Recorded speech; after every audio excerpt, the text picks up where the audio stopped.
I'd say our business models fit into the wider ecosystem of charging infrastructure, really by trying to empower our hosts, people who buy and install our charging infrastructure, to set whatever fee structure they want to use. And that means a lot of our infrastructure is actually free to use for the public, but it enables people to come to that store, get a bit of a top up, and it brings business back to that store. There are other secondary services we can offer on that.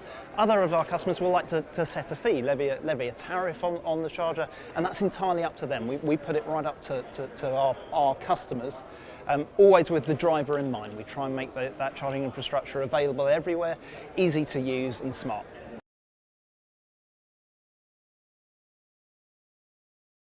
I think the public sector has an important role to play in charging infrastructure. I think increasingly the direct investment from the public sector will be reduced and the private sector will start to come in. But I think there are certain things that we really need them for, such as setting planning regulations and enforcement of fitting charging points into the built environment. And we're seeing they've been quite active in that regard. But there are some direct investments I think that would still help. I think some of the challenges around ultra-fast charging in motorways, potentially scaling up grid connections, even putting them straight on the transmission network, there's potentially a role for the public sector there as well. But in general, certainly we think the private sector are going to do most of the legwork here. I think certainly at the beginning of this industry we needed a lot of input from the public sector. I think, yeah, we want to move towards a private sector market-led approach. I think that's fairer on the taxpayer, and I think it's a better, innovative, more efficient system.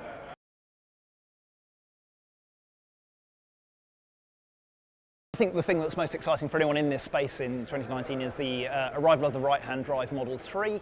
We've seen incredible things in what that's done to the US market, the only market it's been available in. It's really the first scale full battery electric vehicle arriving, but it's not the only full battery electric. So I guess the really critical thing in this market is that there's far greater demand for vehicles than there is supply. And as we start to see more vehicles come to market, well, actually that really improves the prospects of the infrastructure side as well. They may well. I have to say it's another world at Pod Point that we're particularly familiar with, but certainly we see some interesting plays from oil majors in this area, probably trying to hedge their position, looking at obviously what is now looking pretty inevitable in terms of the transition to electrified transport.